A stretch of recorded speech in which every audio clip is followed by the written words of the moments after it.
तो दोस्तों नमस्कार, क्या हाल है। स्वागत है आपका खबर एचपी में। तो आइए नजर डालते हैं हिमाचल की तमाम मुख्य बड़ी खबरों पर। अगर इससे पहले आप वीडियो को लाइक नहीं किए हैं तो लाइक कर दीजिए और चैनल में नए हैं तो चैनल को सब्सक्राइब कर लीजिए। एलिमेंट्री प्रशिक्षित अध्यापक संघ ने जेबीटी बैच नियुक्तियों को लेकर सरकार से किया ये आग्रह। एलिमेंट्री प्रशिक्षित अध्यापक संघ की राज्य स्तरीय बैठक वीरवार को धर्मशाला में हुई। बैठक में जेबीटी बैच नियुक्तियों की अनुमति उच्च न्यायालय से लेने के लिए सरकार से आग्रह किया गया। प्रदेशाध्यक्ष गुरुदेव सिंह चंदेल ने कहा कि राज्य में जेबीटी के करीब 4000 पद रिक्त हैं। पद रिक्त होने के कारण विद्यार्थियों की पढ़ाई प्रभावित हो रही है। उन्होंने कहा कि विभिन्न पदों को भरने के लिए काउंसलिंग का आयोजन नवंबर 2023 में किया गया, लेकिन अभी तक नियुक्तियां नहीं हो पाई है। उन्होंने मांग रखी है कि राज्य सरकार जेबीटी नियुक्ति की अनुमति उच्च न्यायालय से ले। बैठक में वरिष्ठ उपाध्यक्ष शशि कुमार ठाकुर, मनीष शर्मा, ज्योति शर्मा व रुचिका आदि मौजूद रहे। 15 करोड़ रुपए में बिके बागी विधायक और निर्दलीय सब जेल के सलाखों के पीछे जाएंगे, मुख्यमंत्री सुखविंदर सुक्खू का आरोप। हिमाचल प्रदेश के मुख्यमंत्री सुखविंदर सुक्खू ने ऊना के कोटले हट से चुनाव प्रचार की शुरुआत करते हुए कांग्रेस के 6 बागियों पर सीधा हमला बोला है। वह समूर कला में जनसभा को संबोधित करते हुए मुख्यमंत्री ने कहा कि बिकाऊ और खाऊ नहीं चलेंगे। 25 विधायकों वाले जयराम ठाकुर सरकार बनाने की बात कर रहे हैं। वह अपने विधायकों को बिकने से बचाएं। वह किसी भी मंडी में बिक सकते हैं, उन्हें बचाकर रखना। कांग्रेस की पूर्ण बहुमत वाली सरकार पूरे 5 साल चलेगी। वहीं मुख्यमंत्री सुखविंदर सुक्खू ने कहा कि हमारे पास पैसे का नहीं, ईमानदारी, नैतिकता और जनता के हौसले का बल है। कांग्रेस के 6 बागी और 3 निर्दलीय 15 करोड़ रुपये में बिके हैं, इसका हमारे पास प्रूफ है। वह पुलिस जांच में इसकी परतें खुलना शुरू हो गई है। वह होटलों का बिल किसने दिया, इसके पैसे से हेलीकॉप्टरों में घूमे, यह सब अब सामने आ रहा है। यह सब जेल की सलाखों के पीछे जाएंगी। आखिर क्या है लोकतंत्र प्रहरी सम्मान योजना? भाजपा सरकार ने की थी शुरू, कांग्रेस ने लगाई ब्रेक। जे विचारधारा को लेकर राजनीतिक दलों में हमेशा से टकराव की स्थिति रहती है। हिमाचल में पूर्व की जयराम सरकार ने एक ऐसी योजना शुरू की जिसमें 1975 की इमरजेंसी में जेल जाने वाले को एक तय सम्मान राशि दी जाती थी। विपक्ष में रहते हुए कांग्रेस ने इस योजना का विरोध किया था। इधर सत्ता में आने के बाद सुखविंदर सिंह सुक्खू के नेतृत्व वाली कांग्रेस सरकार ने इसे योजना को बंद कर दिया। मामला वैधानिक और कानूनी पहलुओं से जुड़ा हुआ है। वह कानूनी पहलुओं को लेकर मामला हाईकोर्ट पहुंचा और अदालत ने यह सम्मान राशि जारी करने के आदेश दे दिए। ऐसे में हिमाचल में इस योजना को लेकर सियासी गलियारों में नई बहस छिड़ गई है। मैं आखिर क्या है लोकतंत्र प्रहरी सम्मान राशि योजना? क्यों भाजपा और कांग्रेस में इसे लेकर विचार की लड़ाई है? वह मामला हाईकोर्ट में क्यों पहुंचा और अदालत के आदेश के बाद आगे क्या होगा? इस सभी सवालों की पड़ताल करेंगे, लेकिन यह भी जान लें कि इस समय देश में लोकतंत्र प्रहरी सम्मान योजना से जुड़ा बिल राजस्थान, हरियाणा, छत्तीसगढ़, बिहार, महाराष्ट्र और यूपी में अस्तित्व में है। 10वीं और 12वीं बोर्ड परीक्षा की पेपर चेकिंग आज से शुरू। 51 सेंटरों में 3210 टीचर्स करेंगे उत्तर पुस्तिकाओं की जांच। हिमाचल प्रदेश स्कूल शिक्षा बोर्ड आज से 10वीं और 12वीं बोर्ड परीक्षा की पेपर चेकिंग शुरू करने जा रहा है। इसके लिए प्रदेश भर में 51 जगहों पर मूल्यांकन केंद्र स्थापित किए गए हैं। पेपर चेकिंग के लिए 3210 शिक्षकों की ड्यूटी लगाई गई है, जिसमें मैट्रिक की पेपर चेकिंग के लिए 1550 और प्लस 2 की पेपर चेकिंग के लिए 1660 शिक्षक मौजूद रहेंगे। बता दें कि हिमाचल प्रदेश स्कूल शिक्षा बोर्ड के अनुसार मूल्यांकन के प्रथम चरण में जमा 2 कक्षा के अंग्रेजी, physics, chemistry, political science, history, sociology, business study, accountancy और संस्कृत, जबकि 10वीं कक्षा के मैथ, सोशल साइंस, हिंदी व कंप्यूटर साइंस विषयों की उत्तर पुस्तिकाओं का मूल्यांकन किया जाना है। वह बोर्ड की ओर से एक ऐप भी डेवलप की गई है, जिसमें पेपर चेकिंग में किसी स्टूडेंट ने कितने अंक हासिल किए हैं उन अंकों को ऐप में फीड किया जाता है। वह बोर्ड सचिव ने बताया कि पहले पेपर चेकिंग करके अंक तालिका को बोर्ड में लाया जाता था और अंक तालिका को फीड करने में 20 से 25 दिन का समय लगता था। मैं ऐप के माध्यम से पेपर चेकिंग के साथ ही स्पॉट एवेल्यूएशन सेंटर पर ही स्टूडेंट के अंक ऐप पर फीड किए जाएंगे। हिमाचल एडमिनिस्ट्रेटिव सर्विस सहित इन पदों को भरने की प्रक्रिया शुरू, 2 मई तक मांगे आवेदन। हिमाचल प्रदेश प्रशासनिक सेवा संयुक्त प्रतियोगी परीक्षा 2024 के अंतर्गत HAS सहित अन्य विभागों में पदों को भरने की प्रक्रिया शुरू हो गई है। HAS के 8 पदों के अलावा 5 अन्य विभागों में 18 पदों के लिए हिमाचल प्रदेश लोक सेवा आयोग ने 2 मई तक ऑनलाइन आवेदन मांगे हैं। इसके माध्यम से खाद्य नागरिक आपूर्ति व उपभोक्ता मामले विभाग में जिला कंट्रोल के 2 पद, सामाजिक न्याय एवं अधिकारिता विभाग में डिस्ट्रिक्ट वेलफेयर कम प्रोबेशन ऑफिसर के 3 पद, राजस्व विभाग में तहसीलदार के 9 पद, पंचायती राज विभाग में जिला पंचायत अधिकारी का 1 पद और सहकारिता विभाग में assistant registrar co operative societies के 3 पदों को भी भरा जाएगा। हिमाचल प्रदेश लोक सेवा आयोग के सचिव देवेंद्र कुमार रतन ने बताया कि इच्छुक उम्मीदवार आयोग की वेबसाइट पर संबंधित लिंक पर क्लिक कर आवेदन कर सकते हैं। इससे संबंधित अन्य विस्तृत जानकारी आयोग की वेबसाइट पर उपलब्ध करवा दी गई है। HBU से मान्यता प्राप्त कॉलेजों में अगले सत्र से लागू होगा 4 वर्षीय UG प्रोग्राम। हिमाचल प्रदेश विश्वविद्यालय सहित मान्यता प्राप्त कॉलेजों में अगले शैक्षणिक सत्र से 4 वर्षीय स्नातक यानी कि यूजी प्रोग्राम लागू होगा। राष्ट्रीय शिक्षा नीति के अंतर्गत इसको लेकर यूजीसी की गाइडलाइंस को एचपीयू ने लागू कर दिया है। इसको लेकर अधिसूचना जारी करने के साथ ही अब विश्वविद्यालय सहित कॉलेजों में करिकुलम एंड क्रेडिट फ्रेमवर्क के अंतर्गत multiple entry and exit flexible degree options यानी कि single major, double major, multi interdisciplinary के विकल्प को लागू किया जाएगा। वह गाइडलाइंस के अनुसार इसके लागू होने से विद्यार्थी को रोजगार के अतिरिक्त अवसर प्रदान करने और विद्यार्थियों को एकाडमिक बैंक ऑफ क्रेडिट्स की व्यवस्था प्रदान करने पर फोकस रहेगा। पंचायत प्रतिनिधि व आंगनबाड़ी कार्यकर्ता रखेंगे वोट न डालने वाले पर नजर। जब भोरंज विधानसभा क्षेत्र में मतदान प्रतिशतता को बढ़ाने के लिए हर बूथ पर स्वीप के तहत कार्य किया जा रहा है। हर व्यक्ति 1 जून को अपने वोट का प्रयोग करे। इसके लिए पंचायत प्रतिनिधि विशेषकर पंचायत प्रधान व आंगनबाड़ी कार्यकर्ताओं व बीएलओ को लोगों को जागरूक करने और वोट न डालने वाले पर नजर रखने को कहा जा रहा है। मैं एसडीएम भोरंज संजय स्वरूप में बधानी पंचायत घर में ग्रामीणों को संबोधित करते हुए कहा कि स्वीप टीम लोगों के जागरूक करने का कार्य कर रही है। मैं विशेषकर पिछले लोकसभा और विधानसभा चुनाव में कम वोट डालने में प्रदेश के 22 विधानसभा क्षेत्रों में से भोरंज विधानसभा क्षेत्र का भी नाम है। आज से चुनाव प्रचार शुरू करेंगे सीएम सुक्खू। कुटलीहड़ में जनसभा संबोधित करने के बाद जाएंगे नादौन। हिमाचल प्रदेश में 7वें और आखिरी चरण में 1 जून को लोकसभा के चुनाव होने हैं। वह प्रदेश में 4 लोकसभा सीट के साथ 6 विधानसभा क्षेत्र में उपचुनाव भी हैं। वह हिमाचल प्रदेश के मुख्यमंत्री आज यानी वीरवार से चुनाव प्रचार की शुरुआत करने जा रहे हैं। वह मुख्यमंत्री प्रचार की शुरुआत जिला ऊना की कुटलीहड़ विधानसभा क्षेत्र से करेंगे। मंडी मनाली एनएच के काम में सुस्ती, हाईकोर्ट ने एनएचएआई और पीडब्ल्यूडी को लगाई फटकार। हिमाचल प्रदेश हाईकोर्ट ने मंडी और मनाली के बीच राष्ट्रीय राजमार्ग 21 की हालत नहीं सुधारे जाने पर एनएचएआई समेत लोक निर्माण विभाग यानी कि पीडब्ल्यूडी को फटकार लगाई है। मुख्य न्यायाधीश एमएस रामचंद्र राव और न्यायाधीश जदोसना रिवाल दुआ की खंडपीठ ने कहा कि मनाली राष्ट्रीय राजमार्ग की स्थिति बहुत ही खराब है। वह कई स्थानों पर भूस्खलन के कारण गिरा मलबा नहीं उठाया गया है। वह जुलाई में बरसात शुरू हो जाएगी। हाईवे की हालत सुधारने के पर्याप्त प्रयास नहीं किए जा रहे हैं। वह एनएचएआई और पीडब्ल्यूडी के एक दूसरे के हाथ में गेंद फेंक रहे हैं और इन दोनों के बीच आम जनता परेशान हो रही है। अदालत ने कहा कि सड़क पर उड़ रही धूल और खराब हालत गाड़ी चालकों की मुश्किलें बढ़ा रही है। वह कुछ स्थानों पर भूस्खलन से सड़क तंग हो गई है, जिस पर तुरंत प्रभावशाली कार्यवाही करने की जरूरत है। अदालत ने पीडब्ल्यूडी को आदेश दिए हैं कि वह स्पष्ट करें कि अभी तक सड़क की हालत क्यों नहीं सुधारी गई। अदालत ने प्रदेश सरकार और एनएचएआई को बरसात से पहले सड़क की मरम्मत पूरा करने के आदेश दिए हैं। मैं साथ ही सभी मुद्दों पर एनएचएआई से अगली सुनवाई तक नया हलफनामा दायर करने को कहा है। असली सुनवाई 30 अप्रैल को होगी। 20 फुट ऊंची बर्फ की दीवारों को काटकर 45 दिनों बाद बहाल हुआ सिंकुला दर्रा। जो समुद्र तल से करीब 16,558 फुट ऊंचे सिंकुला दर्रे को सीमा सड़क संगठन ने बहाल कर दिया है। दर्रा बहाल होने के बाद गुरुवार दोपहर सीमा सड़क संगठन की योजक परियोजना के मुख्य अभियंता आर.के. साहा ने हरी झंडी दिखाकर वाहन रवाना किए। में बीआरओ के 126 आरसीसी ने 45 दिन में सिंकुला दर्रा को बहाल कर जास्कर घाटी के लोगों के चेहरे में खुशी ला दी। अब जास्कर वैली के लोग न केवल कुल्लू और लाहौल स्पीति आ जा सकेंगे, बल्कि पदुम से कारगिल जाने में भी आसानी होगी। वह मुख्य अभियंता ने बताया कि संगठन को दर्रा बहाल करने के लिए करीब 20 फुट ऊंची बर्फ की दीवारों को माइनस तापमान में मशीनों की सहायता से काटना पड़ा। वह पिछले साल बीआरओ के जवानों ने दर्रे को 55 दिन में बहाल किया था और 23 मार्च को यातायात बहाल हुआ। हिमाचल प्रदेश तकनीकी विश्वविद्यालय में प्रवेश प्रक्रिया शुरू, 30 जून तक करें आवेदन। हिमाचल प्रदेश तकनीकी विश्वविद्यालय हमीरपुर में मुख्य परिसर और संबंधित शिक्षण संस्थानों में मेरिट के आधार पर जिन कोर्सों में प्रवेश होना है उनके लिए आवेदन की प्रक्रिया शुरू कर दी गई है। वह तकनीकी विश्वविद्यालय ने एमएससी भौतिक विज्ञान, पर्यावरण विज्ञान, बीएचएमसीटी, बीएससी, एचएमसीटी और MA, MSc, PG diploma in योग में प्रवेश लेने वाले पात्र अभ्यर्थियों से 30 जून तक आवेदन मांगे हैं। वह उपरोक्त विषयों में प्रवेश मेरिट के आधार पर होगी। हिमाचल में सर्वे और समीकरणों पर खरे उतरे कांग्रेस प्रत्याशी का पैनल तैयार। कांग्रेस ने प्रदेश में लोकसभा चुनाव के लिए प्रत्याशी तय करने को जनता और कार्यकर्ताओं की टो लेने का सर्वे पूरा कर लिया है। मैं सर्वे रिपोर्ट में टॉप करने वाले और वर्तमान राजनीतिक समीकरणों पर खरे उतरने वाले संभावित प्रत्याशियों का पैनल बनाकर प्रदेश कांग्रेस के नेता नई दिल्ली जाएंगे। मैं लोकसभा के लिए टिकट तय करने के लिए 6 अप्रैल को नई दिल्ली में केंद्रीय चुनाव समिति की बैठक होनी है। इस दौरान सर्वे रिपोर्ट और राजनीतिक समीकरणों के मुताबिक 2 से 3 संभावित प्रत्याशियों के नाम पैनल के तहत हाईकमान के समक्ष रखे जाएंगे। राष्ट्रीय शतरंज प्रतियोगिता यानी कि पुरुषों में रेलवे ए, महिला वर्ग में पेट्रोलियम स्पोर्ट्स की टीम विजेता। इंडोर स्टेडियम धर्मशाला में चल रही राष्ट्रीय टीम शतरंज प्रतियोगिता के पुरुष वर्ग में रेलवे स्पोर्ट्स प्रमोशन बोर्ड की टीम ए और महिला वर्ग में पेट्रोलियम स्पोर्ट्स प्रमोशन बोर्ड की टीम विजेता बनी है। में रेलवे स्पोर्ट्स प्रमोशन बोर्ड की टीम ए की टीम 17 अंकों के साथ सबसे आगे रही, जबकि रेलवे स्पोर्ट्स प्रमोशन बोर्ड की टीम बी भी 17 अंकों के साथ दूसरे स्थान पर रही।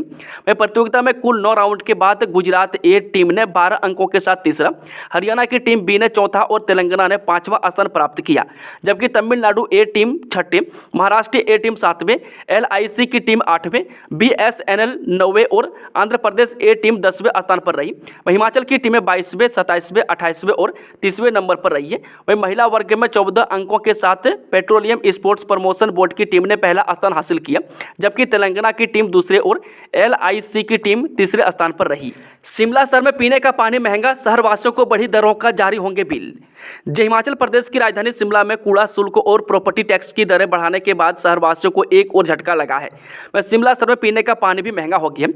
वह सरकार ने शहर में पानी की दरें 10% बढ़ाने के कंपनी के प्रस्ताव को मंजूरी दे दी है। वह खास बात यह है कि शहर में पानी की बढ़ी दरें फरवरी से ही लागू करने का फैसला लिया है। वह पेयजल कंपनी फरवरी से ही शहरवासियों को पानी के बढ़े हुए बिल जारी करेगी। वह उपभोक्ताओं को गुरुवार से पानी के बिल मिलना शुरू हो जाएंगे। हिमाचल में पहली और दूसरी कक्षा का पाठ्यक्रम बदला, नई शिक्षा नीति के तहत पढ़ेंगे विद्यार्थी। शैक्षणिक सत्र 2024-25 में प्रदेश भर के स्कूलों में दाखिल पहली और दूसरी कक्षा के नौनिहाल नया पाठ्यक्रम पढ़ेंगे। SCERT सोलन ने वर्ष 2019 के बाद पाठ्यक्रम में बदलाव किया है। वह कोरोना काल के दौरान SCERT सोलन ने पाठ्यक्रम से कुछ पाठों को हटाया था। अब नई शिक्षा नीति 2020 के बाद अब पाठ्यक्रम को पूरा बदल दिया गया है, ताकि विद्यार्थियों को पढ़ाई करने में परेशानी न हो। मैं 3 साल पहले SCERT सोलन की ओर से बदले गए पाठ्यक्रम को केंद्रित स्कूलों में ट्रायल के तौर पर पढ़ाया जा रहा था, लेकिन अब प्रदेश भर के स्कूलों में विद्यार्थी नई शिक्षा नीति के तहत बदले पाठ्यक्रम को ही पढ़ेंगे। लोकसभा चुनावों के बीच चरस और कैश का खेल। जिस शहर के माई का बाग मोहल्ले में पुलिस ने एक मकान में रेड के दौरान 5 किलो 856 ग्राम चरस के साथ 2 सगे भाइयों सहित 4 व्यक्तियों को दबोचा है। इस मामले में पुलिस ने कुल 3,75,100 रुपये नकदी भी बरामद की है। वह पुलिस थाना सदर चंबा में आरोपियों के विरुद्ध मादक द्रव्य अधिनियम के अंतर्गत मामला दर्ज कर आगामी कार्रवाई शुरू कर दी है। जानकारी के अनुसार बता दें कि बुधवार देर रात पुलिस दल ने चंबा तीसा मार्ग पर कोटी के समीप नाकाबंदी की हुई थी। इस दौरान एक वाहन को जांच के लिए रोका गया। पुलिस दल ने जब वाहन में सवार 2 व्यक्तियों से पूछताछ की तो वे घबरा गई। संदेश के आधार पर जो पुलिस ने उनकी तलाशी ली तो उनसे 2,40,000 रुपये बरामद हुए। नगर परिषद में एक बार फिर अविश्वास प्रस्ताव। जो 7 वार्डों की जोगिंदर नगर परिषद में एक बार फिर अविश्वास प्रस्ताव आया है। 5 साल के लिए चुनी नगर परिषद में यह चौथा अविश्वास प्रस्ताव आया है। इस बार यह अविश्वास प्रस्ताव प्रधान प्रेरणा ज्योति खिलाफ लाया गया है। वह कांग्रेस के 3 पार्षदों द्वारा भाजपा में शामिल होने के बाद प्रस्ताव डाला गया। उपमंडल अधिकारी नागरिक मुनीष चौधरी के माध्यम से उपायुक्त को अविश्वास प्रस्ताव देने पहुंचे वार्ड 6 के पार्षद अजय धरवाल, वार्ड 1 से ममता कपूर, वार्ड 7 से शीला देवी व वार्ड 2 से राजीव कुमार शामिल रहे। 10 से 30% तक महंगी मिलेगी शराब। हिमाचल में शराब की बोतल पर MSP लगने जा रहा है, यानी बोतल पर अब MRP नहीं MSP होगा। वह आबकारी कराधान विभाग ने पंजाब और चंडीगढ़ की तर्ज पर शराब को बिना रेट बेचने का फैसला किया है। आबकारी कराधान विभाग ने न्यूनतम समर्थन मूल्य के माध्यम से रेट तय करने का फॉर्मूला भी ढूंढ लिया है। विक्रेताओं का प्रॉफिट मार्जिन 10 से 30% प्रति बोतल रहेगा। इस फॉर्मूले का असर प्रदेश में शराब के दाम पर भी नजर आने वाला है और दाम में भी इतनी ही बढ़ोतरी की संभावना बनी हुई है। हालांकि जिन क्षेत्रों में दुकानों ज्यादा होने की वजह से प्रतिस्पर्धा रहेगी, वहां प्रतिस्पर्धा के आधार पर भी दाम तय होंगे। में आबकारी विभाग ने single malt whisky, rum, gin, vodka, bio beer, wine and cider L10 तक विक्रेता का लाभांश 10% तय किया है। यानी अंकित MSP से 10% ज्यादा दाम पर दुकानदार शराब की बिक्री कर पाएंगे। इसके अलावा सभी भारतीय बियर के ब्रांड और देसी शराब पर प्रॉफिट मार्जिन 30% तय किया गया है। हालांकि यह व्यवस्था मई या जून महीने से लागू होने की संभावना है। केजरीवाल को हटाने की दूसरी याचिका भी खारिज। दिल्ली हाईकोर्ट ने शराब नीति में कथित घोटाले से संबंधित धन शोधन के मामले में न्यायिक हिरासत में तिहाड़ जेल में बंद आम आदमी पार्टी यानी कि आप नेता अरविंद केजरीवाल को मुख्यमंत्री के पद से हटाने का निर्देश देने की मांग वाली दूसरी जनहित याचिका भी गुरुवार को खारिज कर दी है। वह कार्यवाहक मुख्य न्यायाधीश मनमोहन और न्यायमूर्ति मनमित प्रीतम सिंह अरोड़ा की खंडपीठ ने हिंदू सेना के अध्यक्ष विष्णु गुप्ता की याचिका पर यह कहते हुए विचार करने से इनकार कर दिया कि यह उपराज्यपाल या राष्ट्रपति के अधिकार क्षेत्र में आता है। वह कोर्ट ने हालांकि टिप्पणी की है कि यह मुख्यमंत्री पर निर्भर करता है कि उन्हें अपने पद पर रहना चाहिए या नहीं। वह पीठ ने टिप्पणी करते हुए कहा कि कभी कभी व्यक्तिगत हित को राष्ट्रीय हित के अधीन होना पड़ता है, लेकिन यह उनका यानी कि केजरीवाल का व्यक्तिगत फैसला है। वह पीठ ने कहा कि सिर्फ इतना कह सकती है कि इस मुद्दे पर वह फैसला नहीं कर सकती और इस मामले में फैसला लेने दिल्ली के उपराज्यपाल या भारत के राष्ट्रपति पर निर्भर है। वह कोर्ट ने आगे कहा, हम यह कैसे घोषित कर सकते हैं कि सरकार काम नहीं कर रही है। वह उपराज्यपाल इस पर निर्णय लेने में पूरी तरह सक्षम है। उन्हें हमारे मार्गदर्शन की आवश्यकता नहीं है। हम उन्हें सलाह देने वाले कोई नहीं है। उन्हें जो भी करना होगा वह कानून के अनुसार करेंगे। हिमाचल के चंबा में भूकंप के झटके रिक्टर स्केल पर 5.3 रही तीव्रता, घरों से बाहर निकले लोग। हिमाचल प्रदेश के जिला चंबा में वीरवार देर रात 9:35 पर भूकंप के तेज झटका महसूस किया गया। अचानक लगे भूकंप के झटके के बाद लोग अपने घरों से निकलकर खुली जगह पर पहुंच गए। रिक्टर स्केल पर भूकंप के झटके की तीव्रता 5.3 आंकी गई है। भूकंप के झटके से जिला में किसी के हताहत होने की कोई जानकारी नहीं है। उपायुक्त चंबा मुकेश रपसवाल ने बताया कि भूकंप के झटके से जिला में किसी प्रकार के जानों मालों का नुकसान नहीं हुआ है। अभिनेत्री कंगना रनौत ने बोली, पहाड़ी महिलाएं किसी से नहीं डरती, यह चुनाव किसी धर्मयुद्ध से कम नहीं। हिमाचल प्रदेश के मंडी संसदीय क्षेत्र से भाजपा प्रत्याशी कंगना रनौत ने कहा कि मैं पहाड़ी हूं और पहाड़ी महिलाएं किसी से डरती नहीं हैं। वे राजनीति में आने से पहले और उसके बाद से उन्हें डराने धमकाने के कई प्रयास हो रहे हैं, लेकिन वह किसी से नहीं घबराती। सुंदरनगर में कंगना ने कहा कि जिस तरह से उन्होंने अपने काम में सफलता के झंडे गाड़े हैं, उसी तर्ज पर राजनीति में सफल होना चाहती हूं और ऐसी MP बनूं जो न भूतों और न भविष्यति हो। कहा लोकसभा चुनाव किसी धर्मयुद्ध से कम नहीं है और हम धर्म की तरफ से हैं और वह विरोधी अधर्म की तरफ से हैं। सुंदरनगर में मंडल भाजपा की ओर से आयोजित कार्यकर्ता सम्मेलन में पहुंचने पर कंगना रनौत का विधायक राकेश जामवाल के नेतृत्व में गर्मजोशी से स्वागत किया गया। श्रीलंका से मैक्लोडगंज पहुंची महात्मा बुद्ध की स्मृतियां, तिब्बती समुदाय ने किया जोरदार स्वागत। जब बौद्ध नगरी मैक्लोडगंज में गुरुवार को महात्मा बुद्ध की स्मृतियां पहुंची, मैं श्रीलंका से लाई स्मृतियों के चुगलाखंग बौद्ध मठ पहुंचने पर तिब्बती धर्मगुरु दलाई लामा भी मौजूद रही। धर्म गुरु ने स्मृतियों को स्पर्श किया। इसके बाद स्मृतियों को दलाई लामा आवास पर ले जाया गया। मैं स्मृतियों को लेकर कांगड़ा एयरपोर्ट से आए वाहन पर जगह जगह जुटे तिब्बतियों और बौद्ध भिक्षुओं ने स्कॉर्पियो यानी कि खाता डालकर आस्था जताई। मैं बता दें कि श्रीलंका में महात्मा बुद्ध की 21 स्मृतियों सहेज कर रखी गई थी। इसमें से एक के मंगोल के राजा को भेंट की जा चुकी है और अब दूसरी स्मृति तिब्बती धर्मगुरु दलाई लामा को भेंट की गई है। अब श्रीलंका में 19 स्मृतियां बची हुई है। मैं दलाई लामा ने कहा कि उन्हें बहुत खुशी है कि उन्हें महात्मा बुद्ध की स्मृतियां स्पर्श करने का अवसर प्राप्त हुआ। मेरे भाजपा प्रत्याशी बनने से कांग्रेस नेताओं को लगी है मिर्ची, खो चुके हैं अपना संयम। महिलाओं के प्रति अपनी संकीर्ण सोच को बदलें, नहीं तो आने वाले समय में घर से बाहर निकलना कांग्रेस पार्टी के नेताओं को मुश्किल हो जाएगा। यह बात वीरवार को विश्वकर्मा मंदिर मंडी में आयोजित भाजपा मंडी मंडल की परिचय बैठक में मंडी संसदीय क्षेत्र से भाजपा प्रत्याशी कंगना रनौत ने कही। उन्होंने कहा कि मेरे भारतीय जनता पार्टी का प्रत्याशी घोषित होते ही पूरी कांग्रेस पार्टी को मिर्ची लग गई है और इसके नेता अपना संयम खो चुके हैं और मेरे साथ हेमा मालिनी जैसी वरिष्ठ नेत्री और अभिनेत्री पर भी अशोभनीय भाषा का इस्तेमाल कर रहे हैं। उन्होंने कहा कि कंगना हिमाचल की बेटी है और ऐसे बयानों से डरने वाली नहीं है और ऐसे बयान उन्हें महिला विरोधी लोगों से मुकाबला करने के लिए अधिक शक्ति दे रहे हैं। उन्होंने कांग्रेस पार्टी पर तंज कसते हुए कहा कि हिमाचल की बेटी को निशाना बनाने से अच्छा है कि कांग्रेस पार्टी अपने कुनबे को संभाले। बिकाऊ और खाऊ नहीं चलेंगे, करोड़ों में बिकने वाले जाएंगे जेल। हिमाचल प्रदेश के CM ठाकुर सुखविंदर सिंह सुक्खू ने ऊना के कुटले हर से चुनाव प्रचार की शुरुआत करते हुए कांग्रेस के 6 बागियों पर सीधा हमला बोला है। मैं समरू कला में जनसभा को संबोधित करते हुए CM ने कहा कि बिकाऊ और खाऊ नहीं चलेंगे। मैं 25 विधायकों वाले जयराम ठाकुर सरकार बनाने की बात कर रहे हैं। वह अपने विधायकों को बिकने से बचाएं, वह किसी भी मंडी में बिक सकते हैं, उन्हें बचा कर रखना। मैं कांग्रेस की पूर्ण बहुमत वाली सरकार पूरे 5 साल चलेगी। हमारे पास पैसे का नहीं, ईमानदारी, नैतिकता और जनता के हौसले का बल है। मैं कांग्रेस के 6 बागियों और 3 निर्दलीय 15-15 करोड़ रुपये में बिके हैं, इसका हमारे पास सबूत है। वह पुलिस जांच में इसकी परतें खुलना शुरू हो गई है। मैं होटलों का बिल किसने दिया, किसके पैसे से हेलीकॉप्टर में घूमे, यह सब अब सामने आ रहा है। यह सब जेल की सलाखों के पीछे जाएंगे। मैं ठाकुर सुखविंदर सुक्खू ने जनता से सीधा संवाद करते हुए कहा कि ये दलाल राजनीति में नहीं चाहिए, इन्हें वोट की चोट पर सबक सिखाएं। मैं इनका जमानत जब्त कर दें। कुटलेहड़ के पूर्व विधायक देवेंद्र भुट्टो उनके पास सिर्फ PM ग्रामीण सड़क योजना के टेंडर के लिए अधीक्षण अभियंता और अधिशासी अभियंता को फोन कराने के लिए आते थे। उन्हें जनता की समस्याओं को भी नहीं उठाया। प्रेमिका से शादी नहीं हो पाई, राजनीति में जबरदस्ती धकेले गए, राहुल गांधी पर बोली कंगना रनौत। हिमाचल प्रदेश की मंडी लोकसभा सीट से भारतीय जनता पार्टी उम्मीदवार कंगना रनौत ने कांग्रेस के नेता राहुल गांधी पर जोरदार हमला बोला है। मैं साथ ही उन्होंने प्रियंका गांधी को लेकर भी बोला है। मैं कंगना ने गांधी परिवार के दोनों ही नेताओं को हालात का मारा बताया है। उन्होंने इस सब के लिए दोनों की मां और कांग्रेस पार्टी की पूर्व चेयरपर्सन सोनिया गांधी को जिम्मेदार ठहराया है। मैं कंगना ने कहा राहुल गांधी महत्वाकांक्षी मां के पुत्र हैं, वह हालात के मारे हुए हैं। वह जिंदगी में कुछ और बहुत ही बेहतर कर सकते थे, लेकिन उनकी मां ने उन पर दबाव बनाया, इसलिए वह राजनीति में सफल नहीं हो पा रहे हैं। हिमाचल में जल्द तय होंगे कांग्रेस प्रत्याशी, दिल्ली में स्क्रीनिंग कमेटी की बैठक में होगा मंथन। हिमाचल प्रदेश में जल्द ही कांग्रेस प्रत्याशी घोषित होने जा रहे हैं। वहीं नई दिल्ली स्क्रीनिंग कमेटी की बैठक में नामों पर मंथन होगा। बैठक में मुख्यमंत्री सुखविंदर सिंह सुक्खू, प्रदेश कांग्रेस अध्यक्ष प्रतिभा सिंह, कांग्रेस वर्किंग कमेटी सदस्य व प्रदेश मामले के प्रभारी राजीव शुक्ला सहित उप मुख्यमंत्री मुकेश अग्निहोत्री भी मौजूद रहेंगे। मुख्यमंत्री 5 अप्रैल को नादन दौरे पर हैं। अयोध्या में बने राम मंदिर के चंदे को कांग्रेस ने बताया था भाजपा का स्कैम। लोकसभा चुनाव है, धर्म युद्ध, कंगना रनौत। जो भाजपा प्रत्याशी कंगना रनौत ने कांग्रेस पार्टी की तुलना अधर्म से की है।